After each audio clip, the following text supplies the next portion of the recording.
Donc Caroline, ce qu'on regarde ici, ce sont les connexions entre le cerveau émotionnel, qui est ici au cœur du cerveau, et le cœur. On constate qu'il y a deux branches de système nerveux qui vont directement du cerveau émotionnel vers le cœur.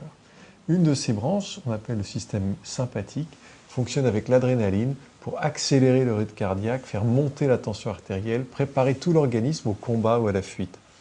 L'autre branche, qui est ici, qu'on appelle parasympathique, au contraire, ralentit le rythme cardiaque, fait baisser la tension artérielle et prépare l'organisme à la digestion et à la restauration, à la recomposition des cellules. À chaque instant, le cœur est soumis à l'influence à la fois de cet accélérateur et de ce frein. C'est un peu comme une voiture sur une route de montagne qui a besoin d'un très bon accélérateur pour pouvoir monter et puis aussi d'un bon frein parce qu'il faut pouvoir gérer chaque virage. Et donc ces deux branches du système nerveux autonome modulent totalement l'effet de ce qui se passe au niveau du cœur à chaque instant. En plus de ça, du cœur vers le cerveau émotionnel remontent les mêmes branches nerveuses qui fait que ce qui se passe dans le cœur influence ce qui se passe au niveau de nos émotions. C'est donc une boucle qui module notre relation au monde et à notre physiologie. Alors, ça se manifeste comme ça. Quand on regarde un électrocardiogramme où il y a des battements consécutifs du cœur, si on mesure cet intervalle ici, c'est un cœur parfaitement régulier. On voit tout de suite à vue de nez qu'il bat de façon très régulière.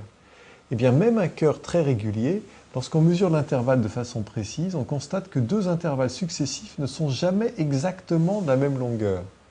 Ici, on voit un intervalle de 859 millisecondes. Ça veut dire qu'en une minute, ce cœur battrait à peu près 75 fois. Ici, on voit un intervalle de 793 millisecondes, c'est-à-dire qu'il est un petit peu plus court. Et ça veut dire qu'en une minute, ce cœur-là battrait à peu près 80 fois.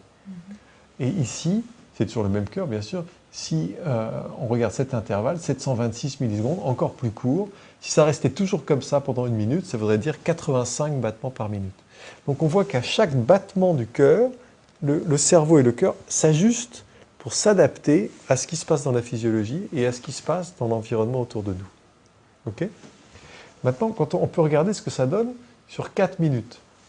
Voilà ici une courbe de ces intervalles pris un à un où on demande à l'ordinateur de calculer combien ça ferait de battements par minute si ça restait toujours comme ça.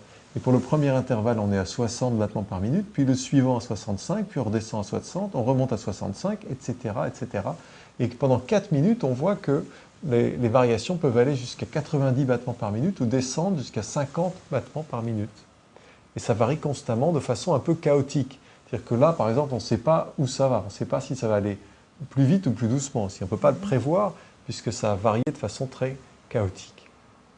Et il y a une autre forme de variabilité cardiaque qu'on appelle la cohérence, où le cœur et le cerveau rentrent dans un espèce de rythme qui fait que ça s'accélère, puis ça ralentit, puis ça accélère, puis ça ralentit, etc. de façon très régulière. Et cet état-là est très prédictif, prévisible. Et il n'y a plus de chaos puisque là, on sait exactement où ça va aller.